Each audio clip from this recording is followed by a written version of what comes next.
పేరేనా? బోధలు నా పేరు. వదిలేయ్. ఏం చేస్తుంటావు? ఇక్కడ బార్బర్ పని చేస్తాను. షాప్ లేదా? షాప్ లో ఇదే షాప్. ఎందుకట్లా? ఇక్కడనే నడుస్తుంది ఇక. అంటే ఇదే బాగుంటుందా? షాప్ పెట్టుకోలేకరా ఇది ఎట్లా? ఇంక 3 జనరేషన్స్ ఇండియా నడుస్తుంది మాది. ఎక్కడ ఉండేది ఎక్కడ మీరు?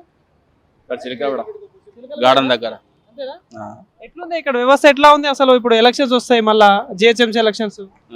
ఎట్లుంటది ఇక్కడ పరిస్థితి? ఇక్కడ ఇక ఎట్లా ఏదొచ్చుతో ఏదో తెలియదు. మరి ఇప్పుడు ఇక్కడ ఎమ్మెల్యే ఎవరు తెలుసా? ఎమ్మెల్యే పద్మారావు. ఓకే. సో ఎట్లుంది ఆయన పాలన ఎట్లుంది? బాగానే ఉంది. మరి ఇప్పుడు రాష్ట్రంలో కాంగ్రెస్ గవర్నమెంట్ ఉంది. సో ఎట్లా అనిపిస్తుంది మరి రేవంత్ రెడ్డి పాలన? ఆయన కూడా బాగానే ఉన్నది. పథకాలు అందుతున్నాయా? అందుతున్నాయి. ఏమేమి అందినాయి మీకు? మాకు మా ఊర్లో బామ్మర్ది ఇల్లు కట్టుకున్నారు. 2 ఇల్లు వచ్చి శాంక్షన్. ఈ సన్న బియ్యం ఎట్లుంది?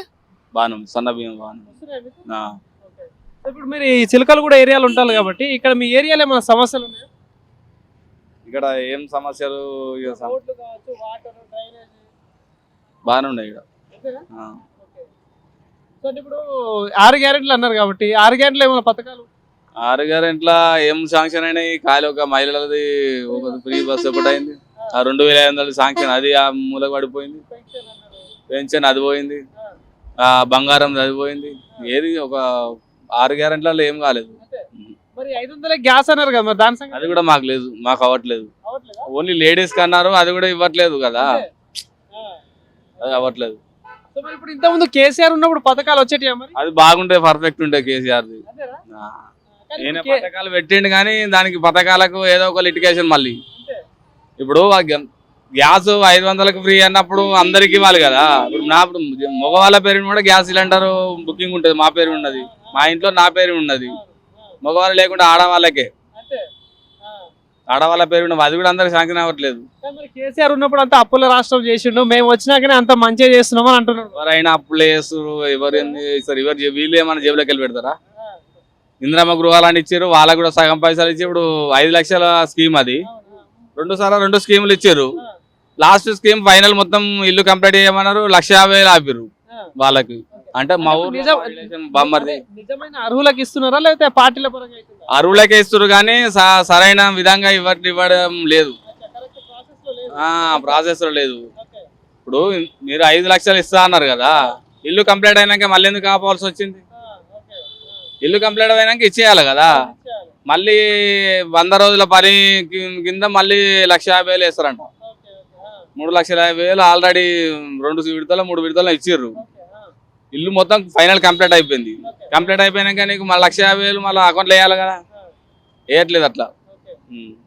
ఎట్లా ఇప్పుడు మళ్ళీ ఎలక్షన్స్ వస్తే ఎవరు వస్తే బాగుంటుంది? కేసీఆర్ వచ్చేటట్టున్నాడు మళ్ళీ. ఊర్లో రైతులు కానీ ఇక్కడ కూడా చాలా మంది మా దగ్గర పబ్లిక్ టాక్ కూడా చాలా మంది వస్తారు మా దగ్గరికి. పొద్దున్న సాయంత్రం వరకు కనీసం చాలా మంది, చాలా మట్టు కేసీఆర్ నే. రేవంత్ రెడ్డి ఏమంటారు? 10 ఏళ్ళు నేనే ముఖ్యమంత్రి, ఎవరు రారంటారు. లేదు, ఎవరు ఆయన నేను ముఖ్యమంత్రి అంటే ఎవరంటే అది పబ్లిక్ చేతిలో ఉంటుంది. అది ఓటేసేటోళ్ళు ఓటర్ల దగ్గర ఉంటుంది. మరి ఇక్కడ మీ సికింద్రాబాద్ లో ఎట్లుంటది మరి? పద్మారావుకు 3 సార్లు ఛాయిస్ ఇచ్చారు ఇక్కడ.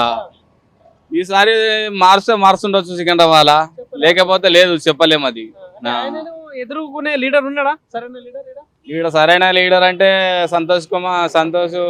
ఆరం సంతోష్ కుమార్ కి మొన్న లాస్ట్ టైం టికెట్ ఇచ్చారు కాంగ్రెస్ తరఫున. ఆయనకు పెద్ద అనుభవం లేదు ఇక్కడ. కాంగ్రెస్ తరఫున గట్టి లీడర్ లేడు. పద్మారావు అంటే 3 సార్లు వన్ సైడ్ ఉన్నది. జిహెచ్ఎంసీ ఎలక్షన్స్ ఎట్లుంటది అన్న? జిహెచ్ఎంసీ ఎలక్షన్స్ పోయిన ఎలక్షన్స్ ఏమైంది, అధికార పార్టీ తరఫున 5కు 5 సికింద్రాబాద్ నియోజకవర్గంలో 5కు 5 కార్పొరేటర్ వాళ్ళనే టీఆర్ఎస్ తరఫున గెలిపించారు. అంతకుముందు కాంగ్రెస్ ఉన్నప్పుడు, అప్పుడు కూడా జయసుధా ఎమ్మెల్యేగా ఇక్కడ ఉన్నప్పుడు, అప్పుడు కూడా కార్పొరేటర్ గా 5కు 5 కొట్టేసారు. అంటే ఆ రకంగా చూసామంటే ఈసారి కాంగ్రెస్ అధికారంలో ఇప్పుడు ఈడ అంటే అట్లున్నాడు. ఆ లెక్క ప్రకారం కొట్టుండొచ్చు. కార్పొరేటర్ ఎట్లా చేస్తున్నాడు పని? బాగానే ఉంది. Thank you.